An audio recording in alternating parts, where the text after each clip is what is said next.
and this may be a first in the history of the podcast. I think we have to start with the recruiting Mm-hmm.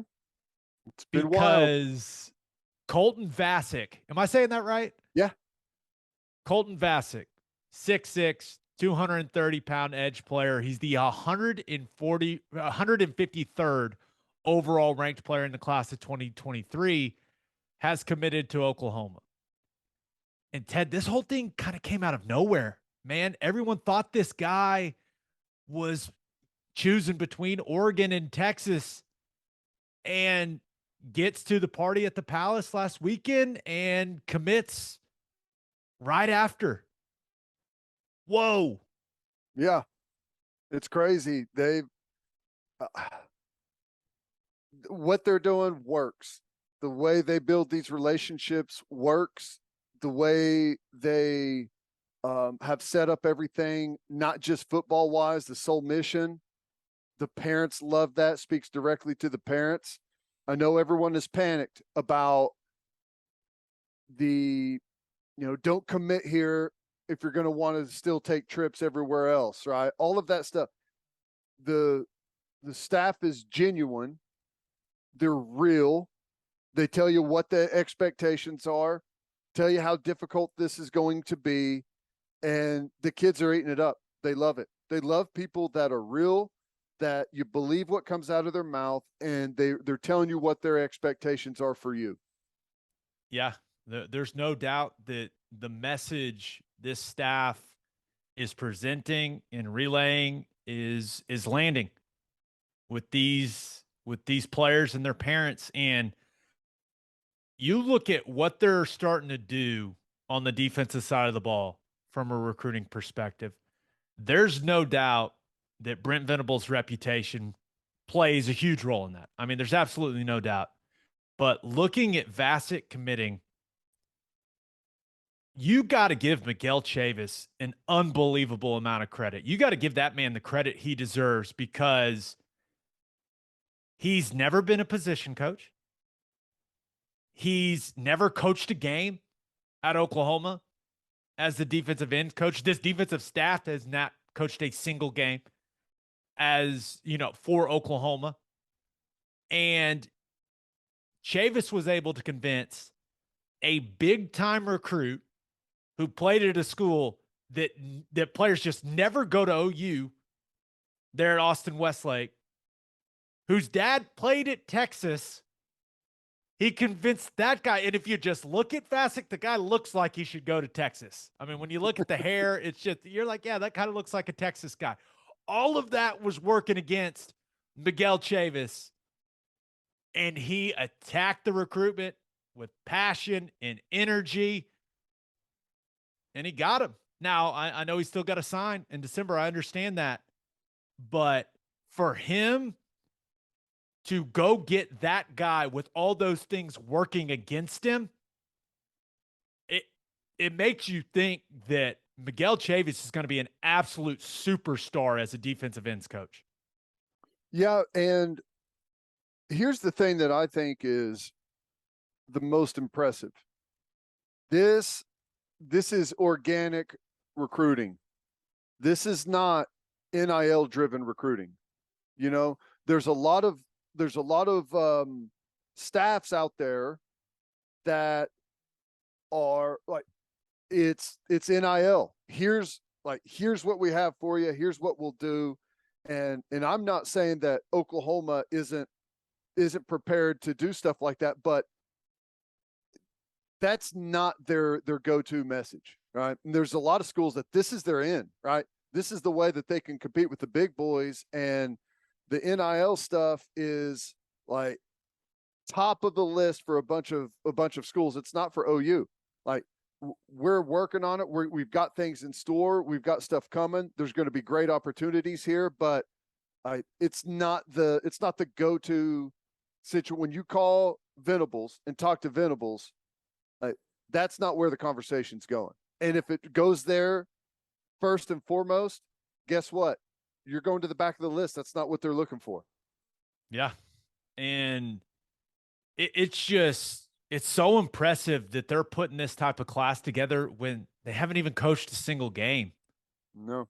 That's and you and I, we thought that this class could be, we didn't think it was going to be a struggle, but probably, top 15 type class because they didn't have any tape to show guys or, really a proof of concept at Oklahoma. We were wrong, man. Yeah. And I'm I glad know. we were Wrong in the wrong in the right direction. correct. It's crazy. And here's the thing. There are other really, really good recruits that OU feels really, really good about. And if they land the guys that they feel like they've got a good chance at landing, there's a chance that Oklahoma can be maybe as high as the second ranked recruiting class whenever it's all said and done. If they land all of these guys, they've got commitments, and we've been around long enough to know that it ain't good until the ink is on the paper. But here's the other thing. Even if they don't land all of the guys that they feel like they're going to, the current guys that they have committed right now, it's going to get even better. I just like thinking about it. Vasek is the 153rd overall ranked player. I think by the time it's all said and done, he's going to be higher than that. Right. Same thing with Adibare. Adibare was 3-star a couple of months ago. Now he's a high 4-star. I think there's a chance the kid earns a 5-star before it's all said and done. Like Pachotti's a 3-star backer. I've seen a lot of backers in my life out of high school. That kid is not a 3-star linebacker, and he's going to IMG. He's going to have a 4-star. Like, so even the guys that they have right now, I think those rankings are going to continue to climb. And we've already seen that for a lot of guys.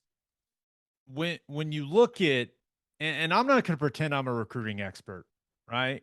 But I cannot remember, especially along the defensive front, right? Defensive tackle and at the edge position.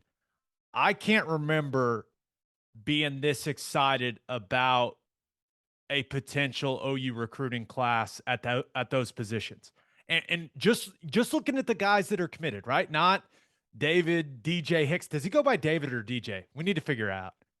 I've heard DJ. Let's just call him DJ then. DJ Hicks, who top defensive tackle in the country, right? Who OU feels really good about landing. Now, and a lot of people think he's the best player in the class.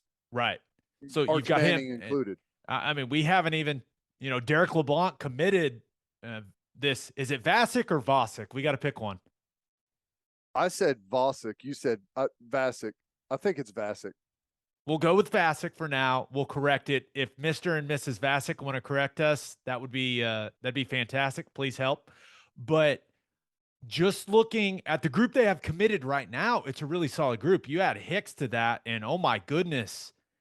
And you look at just the combination of edge players, right? Adibare and Vasek. That's about as physically imposing of a duo of edge rushers that I can remember OU having in a recruiting class. 6'4", 6'6", and like Vasek, his dad having played, he's got the pedigree, and he's a D-line coach. And when you watch him play, you can tell that he's already got some of the techniques that are a little bit unnatural for high school kids when they get to the next level. He's already got some of those. Now he plays high, he's 6'6", of course he does, but some of those, he's still got a lot of room for improvement, but he's already got a really good grasp of the position. So it's amazing. Yeah. And physical. Yeah. Right? I mean, you watch the highlight tape, you see him slamming Jackson Arnold into the turf and you're like, okay, all right. So it is, man, it's exciting times right now at Oklahoma when it comes to recruiting.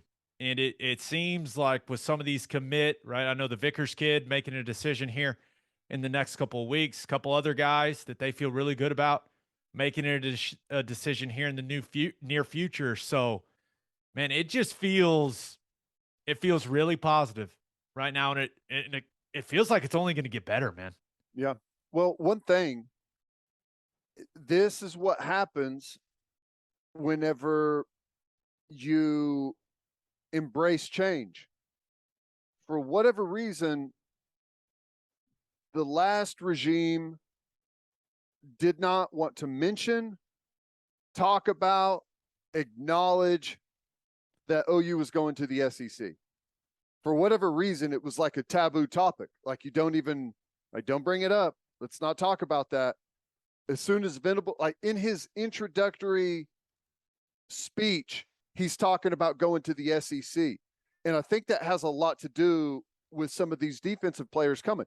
For the longest time, if you're going up against these SEC schools in recruiting, they hold it over your head that the Big 12 doesn't send defensive players to the NFL. They just don't do it. Like, you can't go there if you want to go to the league. And by actually talking about it and be willing to say that we're going, we're preparing to go, we're making that jump, you're going to be a part of us making that transition, I think that's helped get those defensive guys on board. Yeah. No, I completely agree. Them embracing that, they're using it to their advantage. There's no doubt, but they've got the 6th ranked class right now in the 24/7 Sports composite, and it's going to take some time for me to get used to OU landing big time defensive recruits. Every time I see it, I'm like, wait, what? So I just give me time, Ted, and I think I'll become more comfortable and more used to it. Well, they're already considered to be the favorite for the next year's #1 defensive lineman. And I think either 2 more 5-star D linemen or 1 more 5-star and a high 4-star D lineman for next year's class. Yes. Yes. Yes. Okay. There's a reason that the negotiations over Todd Bates were, lasted quite a while. Yeah. Okay.